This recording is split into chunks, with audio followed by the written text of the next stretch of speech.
வணக்கம். Welcome to கதை திரட்டு audio books.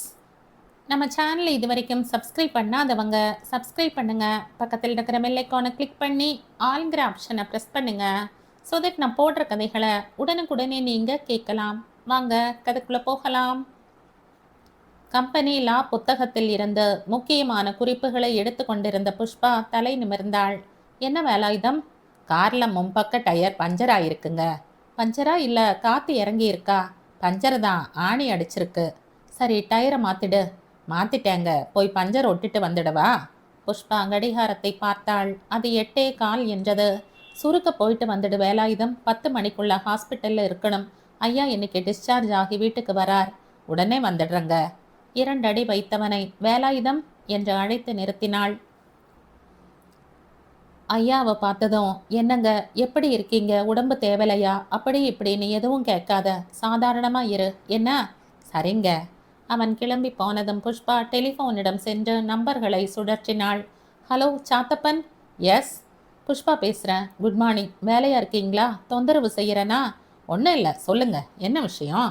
நேற்று எம்டி கிட்ட பேசிகிட்டு இருந்தப்போ ஒரு கேஸ் விஷயமா சில சந்தேகங்களை கேட்டார், குறித்து வச்சுருக்கேன். நீங்கள் ஆஃபீஸ் போகிறப்ப அதை வாங்கிக்கிட்டு போய் அவர்கிட்ட கொடுத்துட முடியுமா ப்ளீஸ்? ஷியோர். 9:30 வரட்டுமா? கொஞ்சம் முன்னால் வாங்கலேன். 9:30 ஹாஸ்பிட்டலுக்கு கிளம்பிடுவேன். குமார் இன்னைக்கு டிஸ்சார்ஜ் ஆகிறார். தெரியும், இன்னும் 1 வாரத்துக்கு நீங்கள் லீவுன்னு எம்டி சொன்னார். வந்து தப்பாக எடுத்துக்க மாட்டீங்கன்னு நினைக்கிறேன். இப்போ குமார் எப்படி இருக்கார் புஷ்பா? இதில் தப்பாக எடுத்துக்க என்ன இருக்குது சாத்தப்பன்? நீங்கள் அவர் நலனில் அக்கறை கொண்டவர்னு எனக்கு தெரியாதா? 4 வாரத்துக்கு முன்னே இருந்த குமார் இல்லை, இப்போ அவர் ரொம்ப போராடி தன்னை மாற்றிக்கிட்டு இருக்கார். முதல் 2 வாரம் தானும் அவஸ்தைப்பட்டு பிறத்தை யாரையும் கஷ்டப்படுத்தினார். ஆனால் அப்புறம் கண்ட்ரோலுக்கு வந்துட்டார். டாக்டர் நம்பிக்கையோடு பேசுகிறார். பச்சை குழந்தை மாதிரி அவரை பாதுகாத்து எப்படியாவது கரை ஏற்றிடணும்னு நானும் கங்கணம் கட்டிக்கிட்டு இருக்கேன். எதுக்கும் கவலைப்படாதீங்க புஷ்பா, இனிமே எல்லாம் நல்லபடியாக தான் நடக்கும். God is great. Thanks Sathappan, நானும் அப்படித்தான் நம்புகிறேன். ரிசீவரை வைத்தவள் கண்களை மூடிக்கொண்டு 1/2 நிமிஷம் அப்படியே உட்கார்ந்திருந்தாள். பின் மெதுவாக எழுந்து புத்தகங்களை அடுக்கி அதன் இடத்தில் வைத்துவிட்டு மாடிக்கு போனாள். வலது பக்கம் திரும்பியதும் இருந்த முதல் அறை குமாரின் வருகைக்காக புதுசாய் மேக்கப் அணிந்து காத்திருந்தது. நடுவில் கட்டில், அந்த பக்கம் ட்ரெஸ்ஸிங் டேபிள், வார்ட்ரோப், இந்த பக்கம் கேசட் டெப் டெக், ஆம்ப்ளிஃபையர், நேர் எதிரில் உயரத்தில் சற்று விலகி பொருத்தப்பட்ட ஸ்பீக்கர்கள், கர்நாடக சங்கீத டேப்புகள், சுவாமி சின்மயானந்தரின் கீதை உபன்யாசங்கள், புத்தக அலமாரியில் ஜே கிருஷ்ணமூர்த்தி, ரசல், மகாத்மா காந்தி, விவேகானந்தர், கூடவே சில சட்ட புத்தகங்கள். பால்கனியின் கதவை திறந்து கொண்டு வெளியில் வந்தால் தோட்டம் காலுக்கு கீழ் மந்தகாசமாய் சிரித்தது. அவருக்கு இது ஒரு புது பிறவி மிஸ்ஸஸ் குமார். அதை எப்போதும் நினைவில் வச்சுக்கங்க. எந்த காரணத்தை கொண்டும் அவர்கிட்ட சண்டை போடாதீங்க, யாரையும் போட விடாதீங்க. வாக்குவாதம் பண்ணக்கூடிய சந்தர்ப்பங்கள் எழுந்தா கூட எப்படியாவது தவிர்த்திடுங்க. பழசை ஞாபகப்படுத்துகிற எந்த பேச்சும் வேணாம். அவர் மனசும் உடம்பும் இன்னும் ரொம்ப பூஞ்சையாத்தான் இருக்கு. அதனால் கூடுமான வரையில் இதமான சூழ்நிலையை வீட்டில் உண்டாக்குங்க. அவருக்கு பிடிச்ச சமாச்சாரம் எல்லாம் கை கெட்டுற மாதிரி இருக்கும்படி அறையை தயார் பண்ணுங்க. காற்றோட்டமான வெளிச்சமான அறை ரொம்ப முக்கியம். அதுக்குள்ளே நுழைஞ்ச உடனேயே அப்பாடின்னு மிஸ்டர் குமார் ரிலாக்ஸ் பண்ணுற மாதிரி அது இருக்கணும். அப்படித்தானே இருக்கிறது. குமாருக்கு பிடிக்கும் சங்கீதம், ரசிக்கும் எழுத்துக்கள், தெருவில் இருந்து உள்ளடங்கி தோட்டத்தின் முகத்தில் விழிக்கும் பால்கனி. இன்னும் ஏதாவது குறைகிறதா? ஏதாவது பார்த்த வரைக்கும் எல்லாம் திருப்திகரமாக இருக்க கதவை சாத்தி கொண்டு வெளியில் வந்தவள் மாடிப்படிக்கு அந்த பக்கம் இருந்த அறைக்குள் நுழைந்தாள். ஷூவின் லேஸ்களை முடிந்து கொண்டிருந்த சுஷ்மா இவளை கண்டதும் தலையை தூக்கி ஹாய் மாம் என்றாள். கிளம்பிட்டியா சுஷ்மி? நாழியாச்சு, பஸ் வந்துடுமேம்மா. எழுந்தவளின் புத்தக பையை எடுத்துக்கொண்டு புஷ்பாவும் கிளம்பினாள். மாடிப்படி வளைவில் சுஷ்மா கொஞ்சம் தயங்கினாள். என்ன சுஷ்மி? வந்துமா, இன்னைக்கு தானே அப்பா வீட்டுக்கு வரார்? ஆ வந்துமா. நேற்று என் ஃப்ரெண்ட் மேனகா எல்லார் நடுவுலையும் உங்கள் அப்பா ஹாஸ்பிட்டல்லையா இருக்காருன்னு கேட்டா. ஆமாம்ண்ணே. என்ன உடம்புன்னா வயிற்று வலின்னு சொன்னேன். ஏளனமாக சிரித்து வயிற்று வலிக்கு சைக்காட்ரிஸ்டாக வைத்தியம் பண்ணுவார்னு கேட்டாம்மா. எனக்கு ரொம்ப அவமானமாக போச்சுமா. புஷ்பா பெண்ணின் நெற்றியில் வந்து விழுந்த முடிக்கற்றையை ஒதுக்கிவிட்டாள். மெதுவாக பேசினாள். கண் சரியில்லைன்னா கண் டாக்டர் கிட்ட போகிறோம். ஹார்ட் சரியில்லைன்னா ஹார்ட் ஸ்பெஷலிஸ்ட்டு கிட்ட போகிறோம் இல்லையா? அது மாதிரி மனசு சரியில்லைன்னா சைக்கியாட்ரிஸ்ட்டு கிட்ட போய் சரி பண்ணிக்கிறதுல என்னம்மா தப்பு? இதில் அவமானப்பட என்ன இருக்கு? ஆ மேனகா சிரிச்சா. அவ அசட்டு பேச்சு கேட்டு நீயும் பதிலுக்கு சிரிக்கிறத விட்டுட்டு வீணா ஏம்மா வேதனைப்படுற? ஆ வந்து வந்து நிஜமாவே அவர் கம்ப்ளீட்டா நல்லா ஆயிட்டாராம்மா? பூரணமா குணம் ஆயிட்டார் டார்லிங். அப்படின்னா இனிமே அவர் முன்ன மாதிரி கத்த மாட்டார், உங்க கூட சண்டை போட மாட்டாராம்மா? உடனே பதில் சொல்லாமல் புஷ்பா மகளை நெருங்கி அணைத்து கொண்டாள். நெற்றியில் முத்தமிட்டாள். அப்பா இனிமே ஒரு புது அப்பாவா இருப்பார் சுஷ்மி. எதை நினைச்சும் அவஸ்தைப்படாம ஸ்கூலுக்கு புறப்படுமா? பிரேக்ஃபாஸ்ட் சாப்பிட உட்காரு, நான் அண்ணாவை அழிச்சுக்கிட்டு வரேன். கீழே வந்து பெண்ணை டைனிங் ஹாலுக்கு அனுப்பிவிட்டு அவள் முன்னறைக்கு போனாள். குளித்த ஈரத்தலையுடன் கண்ணாடி முன் சுரேஷ் நின்றிருந்தான். பிரேக்ஃபாஸ்ட் சாப்பிட வரையா சுரேஷ்? ஒரு நிமிஷமா. அவன் தலைவாரி பேண்ட் அணையும் வரை மௌனித்து புஷ்பா மெதுவாக, இன்னைக்கு வேணா காலேஜுக்கு நீ லீவு போடுறியா சுரேஷ் என்றதும் அவன் சட்டென்று திரும்பி அவளை பார்த்தான். ஹாஸ்பிட்டலுக்கு நீயும் வந்தா நல்லா இருக்குமேன்னு நினைச்சேன். சுரேஷ் அலமாரியில் இருந்து டிஷர்ட் ஒன்றை எடுத்து மாட்டிக்கொண்டான். கலைந்த முடியை ஒதுக்கிவிட்டு கொண்டான். முக்கியமான கிளாஸ் இருக்குமா? பரவாயில்ல, கட் பண்ணிட்டு வான்னு நீங்க சொன்னா வரேன். புஷ்பா கண்களை சிமிட்டாமல் பிள்ளையை ஏறிட்டாள். அப்பாவை கண்டு 11 வயசு பெண் விவரம் புரியாமல் மிரண்டு ஒடுங்கினால் 17 வயசு பிள்ளை விவரம் புரிந்து கசந்து ஒதுங்குகிறான். கூடுமான வரையில் பட்டுக்கொள்ள விரும்பாமல் தள்ளி நிற்க முயற்சிக்கிறான். கடவுளே, இவர்கள் இருவரின் அபிப்பிராயங்களையும் எவ்வாறு மாற்றப் போகிறேன்? என் முயற்சிக்கு இனியாவது குமாரின் ஒத்துழைப்பு இருக்குமா? அம்மா. புஷ்பா சின்னதாக புன்னகைத்தாள். இது ஆல்ரைட் சுரேஷ், கிளாஸை கட் பண்ணிட்டு நீ வர வேணாம். வா, சுஷ்மா காத்துக்கிட்டு இருக்கா, பிரேக்ஃபாஸ்ட் சாப்பிட போகலாம். கிளம்பினவளின் கையை சுரேஷ் பற்றினான். உங்களுக்கு கோபம் இல்லையேம்மா? சச்ச, இதில் என்னப்பா கோபம்? மீண்டும் புன்னகைக்க முயற்சித்த புஷ்பா மகனின் தோளில் கை வைத்தாள். சுரேஷ், என்னம்மா?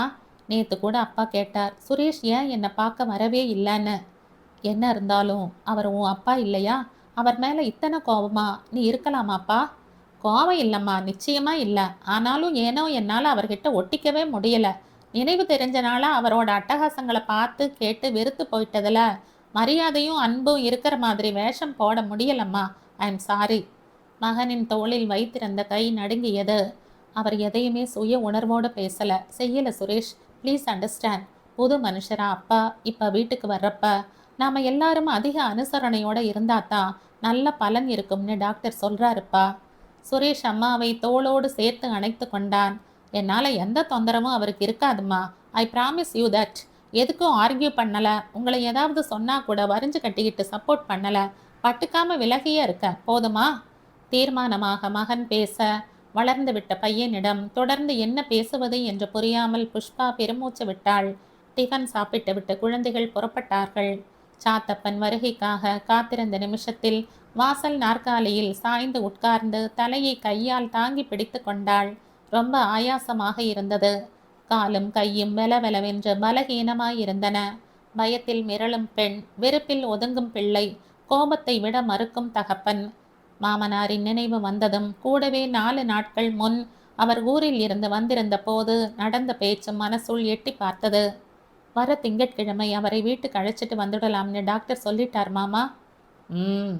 அவர் ரொம்ப மாறிட்டார் மாமா, முன்ன மாதிரி இல்லை. பார்த்தா நீங்களே ஆச்சரியப்படுவீங்க.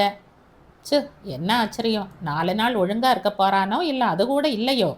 ஒரேடியாக ஒதுக்கிட்டா எப்படி மாமா? டாக்டர் நம்பிக்கையோடு இருக்கிறப்ப நாமளும் அதை நம்ப வேண்டாமா? நீ வேணா நம்பிக்கம்மா, எனக்கு அவன் மேலே கடுகத்தனை நம்பிக்கை இல்லை. பெண்டாட்டி தலையில் அத்தனை பொறுப்பையும் சுமத்திட்டு சீரழிஞ்ச இவனும் ஒரு ஆம்பளை. இப்படி நொந்து போய் அவர் முன்னால் எதையும் பேசிடாதீங்க, அது அவரை ரொம்ப பாதிக்கும் மாமா. நான் அவனை பார்க்க வந்தா தானம்மா பேச்சும் பாதிப்போம். அவனை பார்க்கவே எனக்கு பிடிக்கலை. இப்போது யோசிக்கையில் மாமா வராமல் இருப்பது கூட நல்லதுக்குத்தான் என்று புஷ்பாவுக்கு தோன்றியது. கொஞ்ச நாளைக்காவது குமாரை பத்திரமாக பாதுகாத்து விட்டால், எந்த பாதிப்பும் இல்லாமல் இருக்க, யாரையும் அதிகம் நெருங்க விடாமல் செய்துவிட்டால் அப்புறம் கவலை இல்லையே. சாத்தப்பன் வந்து அலுவலக தாள்களை வாங்கி கொண்டு புறப்பட புஷ்பா தானும் கிளம்பினாள். முதல் நாள் பேங்கில் இருந்து டிரா பண்ணி வைத்திருந்த பணத்தையும் டேபிள் மேல் ஃப்ளாஸ்கில் தாயாரம்மா குமாருக்காக போட்டு வைத்திருந்த காஃபியையும் எடுத்து கொண்டாள். தாயாரம்மா, நான் கிளம்புறேன். மகராசியா போயிட்டு புருஷனோட வாம்மா.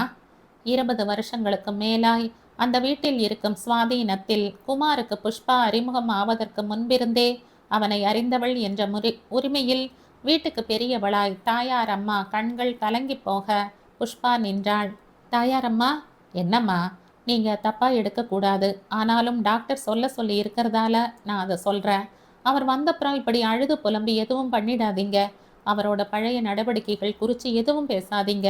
சாதாரணமா எதுவும் நடக்காத மாதிரி இயல்பா இருங்க.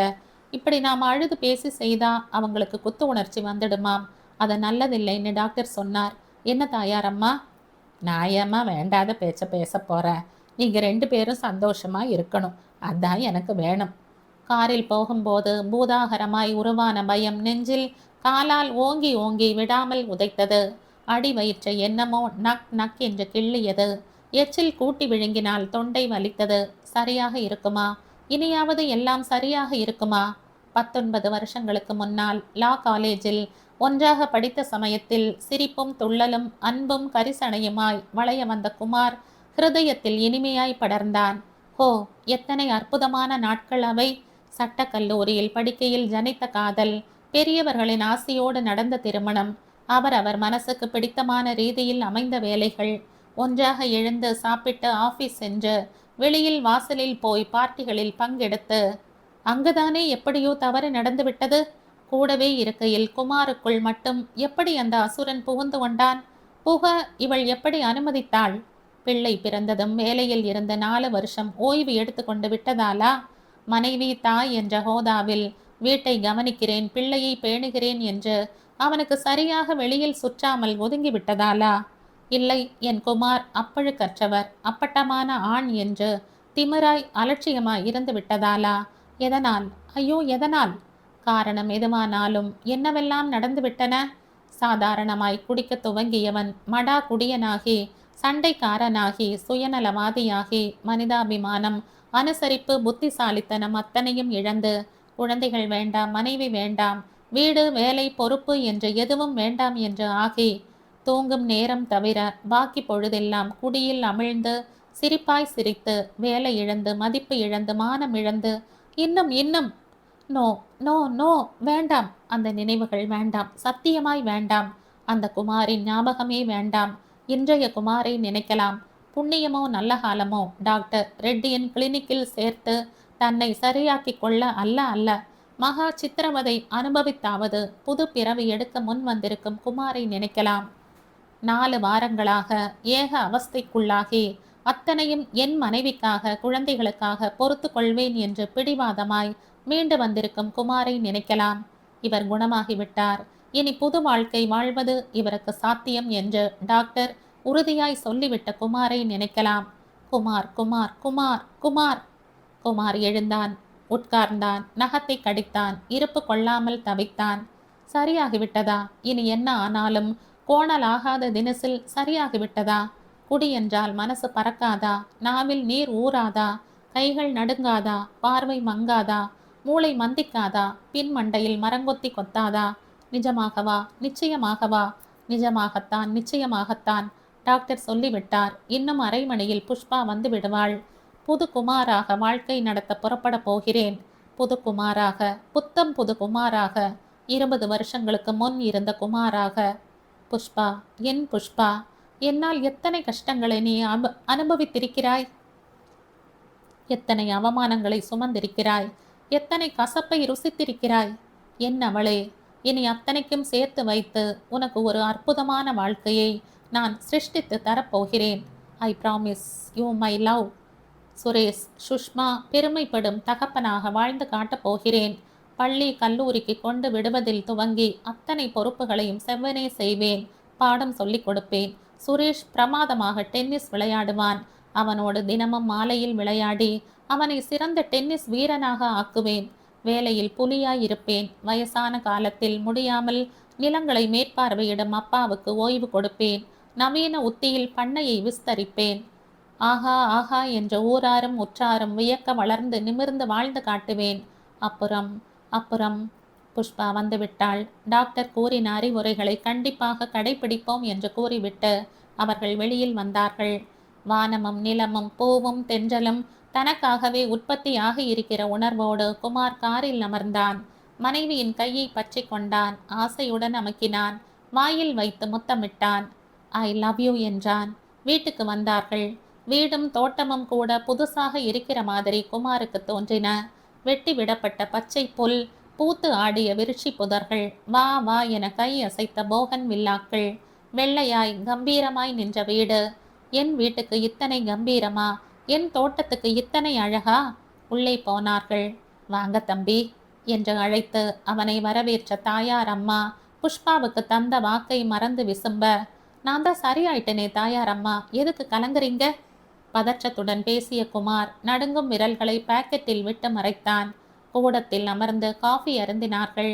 பழக்கத்தின் காரணமாய் கீழ் அறைக்குள் நுழைய சென்றவனை புஷ்பா தடுத்து நிறுத்தினாள். உங்க அறை இதில்ல குமார், மாடிக்கு மாத்திட்டேன். ஏன் புஷ்பா? கண்களை அகல விரித்தான். மாடி அறை இன்னும் பெருசா இருக்கேன்னுதான். குமார் பார்வையை தழைத்தான். மனசுக்குள் பெருச்சாளி ஒன்று பிராண்டியது.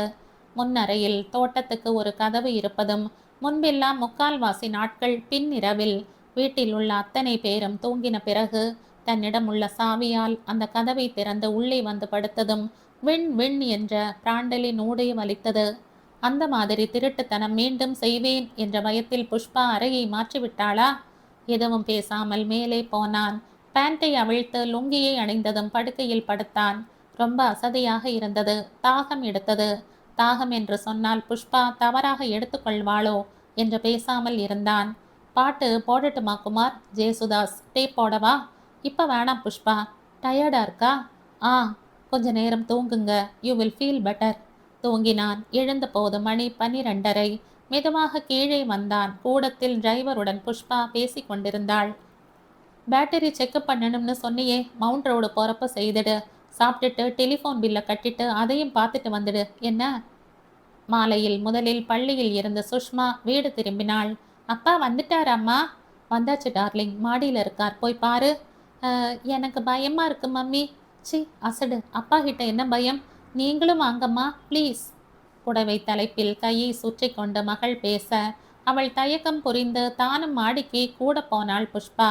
அப்பாவுக்கு ஹலோ சொல்லு சுஷ்மி. ஹலோ. அப்பா கிட்ட போய் ஒரு கிஸ் கொடுமா. கொடுத்தாள். இப்படி என் பக்கத்தில் உட்காரு சுஷ்மா என்ற குமார் சொன்னதை காதில் வாங்காமல் திரும்ப அம்மாவின் அருகில் வந்து நின்றாள். 5 நிமிடங்கள் ஆகியும் அப்படியே விழித்து கொண்ட மகள் நிற்க, சரி யூனிஃபார்மை கழட்டிட்டு போய் டிஃபன் சாப்பிடுமா என்று அவளை புஷ்பா வெளியே அனுப்பினாள். 6 மணி சுமாருக்கு சுரேஷ் வந்தான். அவன் வந்தபோது குமாரும் புஷ்பாவும் வாசல் ஆனில் இருந்தார்கள். ஹலோ ஹலோ, எப்படி இருக்க Suresh? Fine, how are you? Oh fine. அவ்வளவுதான். அதற்கு மேல் என்ன பேசுவது என்று புரியாமல் அவர்கள் வானத்தையும் புல்லையும் பார்க்க புஷ்பா மௌனத்தை கலைத்தாள். சுரேஷ், மிஸ்டர் விநாயகத்தை உனக்கு தெரியுமில்ல? அவர் நம்ம நுங்கம்பாக்கம் வீட்டை வாடகைக்கு எடுத்துக்கிறேன்னு சொல்றார். டிஃபன் சாப்பிட்டுட்டு சாவியோட போய் அவருக்கு வீட்டை காட்டிட்டு வந்துடுறியா? வாடகை 1500. ரசீதை வேணா தனியாக 2ஆ பிரித்து தரேன்னு சொல்லியிருக்க. நீயும் அதையே சொல்லு. என்னப்பா? சுரேஷ் தலையாட்டி விட்டு உள்ளே போனான். யார் இந்த விநாயகம் புஷ்பா? உங்களுக்கு அவரை தெரியாது குமார். எங்கள் கம்பெனியில் அக்கௌண்டண்ட்டாக புதுசாக டிரான்ஸ்ஃபர் ஆகி வந்திருக்கார். வரீங்களா? சுஷ்மாவை கூட்டிக்கிட்டு ஒரு டிரைவ் போயிட்டு வரலாம். 1/4 மணியில் மூவரும் பீச்சுக்கு கிளம்பினார்கள். வரும் வழியில் தாஸ் பிரகாஷ் ஐஸ்கிரீம் சாப்பிட்டார்கள். இரவு சாப்பாடு ஆனதும் ரொம்ப நேரத்துக்கு சின்மயானந்தாவின் கீதை விளக்கத்தை கேட்டு கொண்டிருந்து விட்டு இருவரும் உறங்கி போனார்கள். காலையில் எழுந்ததும் குமாரின் தவிப்பு கொஞ்சம் அடங்கின மாதிரி இருந்தது.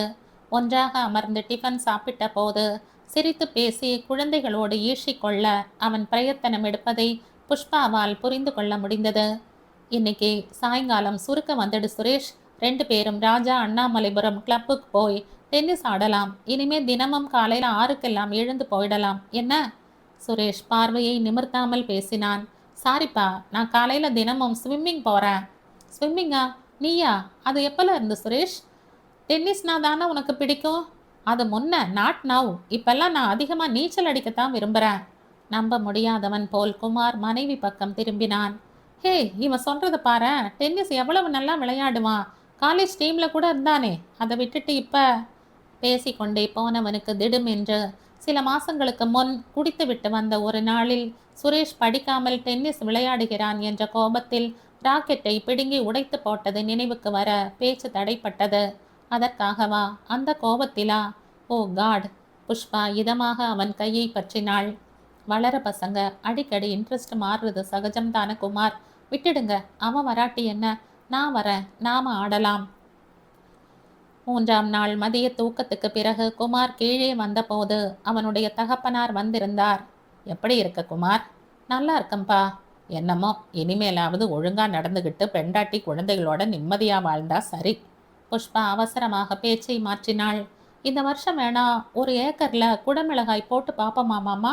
எனக்கு தெரிஞ்சவர் ஒருத்தர் பூனால இருந்து புது வகை குடைமிளகாய் விதை வாங்கி பயிர் பண்றார். ஏக்கருக்கு செலவு போக நல்ல லாபம் வருதுன்னு சொல்றார். 4 மாச பயிர் தாண்டதுலேயும் நமக்கு ஆதாயம் இருக்கு. திரும்ப உழுதுட்டு ஒரு போகம் நெல்லும் விதைக்கலாம்.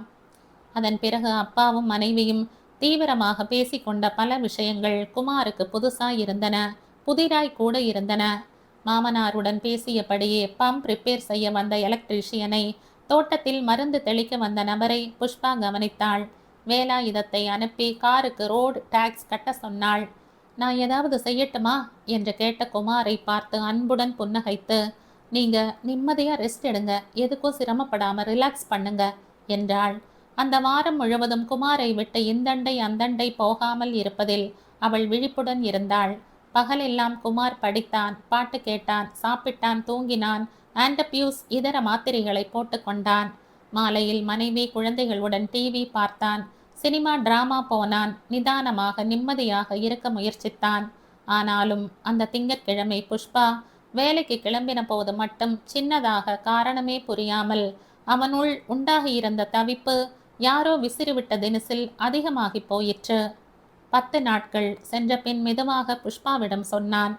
நான் வேணும்னா எங்கள் ஆஃபீஸ் வரைக்கும் போயிட்டு வரட்டுமா புஷ்பா? எங்கள் ஜிஎம் கிட்ட நானே சொல்லணும்னு இருந்தா மறந்துட்டேன். 2 வாரம் முன்னால் மிஸ்டர் தாமோதரன் ஃபோன் பண்ணி நீங்கள் எப்படி இருக்கீங்கன்னு கேட்டார்.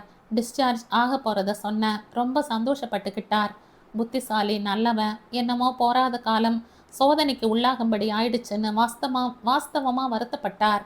நான் திரும்ப வேலையில் ஜாயின் பண்ணுறதை பற்றி ஏதாவது சொன்னாரா புஷ்பா? சொன்னாரே, 1-2 மாதம் போய் உடம்பு நல்லா தேறினதும் வேலைக்கு வர சொன்னார் குமார். 1-2 மாசமா? ஓ காட்! ஏன் அத்தனை தள்ளி? உங்கள் வேலை உங்களுக்கு தான்னு கண்டிப்பாக காத்துட்ருக்கிறப்போ ஏன் கவலைப்படுறீங்க குமார்? 1 மாதம் ரிலாக்ஸ் பண்ணி உடம்பு தேத்திட்டு வேலைக்கு போகிறது தான் எனக்கும் சரின்னு படுது. குமார் பதில் பேசாமல் சிகரெட்டை பற்ற வைத்து கொண்டான். வேலை வெட்டி இல்லாமல் தண்ட சோறு தின்று கொண்டு வீட்டில் உட்கார்ந்திருந்தால் உள்ளுக்குள் என்னமோ குடைகிறது புஷ்பா. விவரிக்க தெரியாமல் ஏதோ வேதனை வளர்க்கிறது புஷ்பா என்று சொல்ல நினைத்தவன் வேண்டாம் என்று தீர்மானித்து சும்மா இருந்தான். மேற்கொண்டு 4 நாட்கள் சென்றன. அன்று தூங்கி எழுந்ததுமே உடம்பும் மனசும் என்னவோ போல் இருந்தன. வயிற்றில் ஒரு இரைச்சல், மனசில் ஒரு வெறுமை. ராத்திரி ரொம்ப நேரத்துக்கு தூங்காமல் புரண்டு கொண்டிருந்ததாலா, 2வது காம்போஸ் போட்டுக்கொண்டும் தூக்கம் வராததோடு சம்பந்தமில்லாமல் கனவுகள் கண்டதாலா? எழுந்தபோது மணி 6:45. பல் தேய்த்து முகம் கழுவி கீழே போய் கூடத்தில் உட்கார்ந்ததும் தாயார் அம்மா காஃபியை நீட்டினாள். புஷ்பா எங்க? வேலை இருக்குன்னு காலையில் கம்பெனி காரில் வெளியே போயிட்டாங்களே தம்பி. ஓ எஸ், நாளைக்கு லேபர் லீடர்களுடன் பேச்சு இருக்கு. 6:30க்கு எம்டி வீட்டுக்கு போயிட்டு பேச வேண்டியதை எங்களுக்குள்ள தீர்மானம் பண்ணிக்கிட்டு அங்கிருந்தே ஆஃபீஸ் போயிடுவோம்னு சொன்னாளே. பேப்பரை பிரித்தான். புளியங்குடி திண்டிவனம் கலவரங்கள், பீகாரில் கொலை கொள்ளை. எங்கே போகிறது இந்த தேசம்? காரசாரமாக இந்த நாட்டின் சீர்கேடுகளை பற்றி பேச எண்ணி மகனின் அறைக்குள் நுழைந்து, இதை பாத்தியா சுரேஷ், இந்த புளியங்குடியில என்று ஆரம்பித்ததும் அவன், சாரிப்பா, இப்ப பேச நேரமில்லை, ஏற்கனவே நான் ஸ்விம்மிங்க்கு லேட் என்று திரும்பி கூட பார்க்காமல் பதில் சொல்லிவிட்டு புஸ்தகங்கள், ஸ்விம் சூட், டவல் அடங்கின பை சகிதம் கூடத்துக்கு போனான். தாயாரம்மா, நான் வெளியில் போகிறேன். அம்மா வந்து கேட்டால் ஸ்விம்மிங் போயிட்டேன்னு நேராக காலேஜ் போயிடுறேன்னு சொல்லுங்க.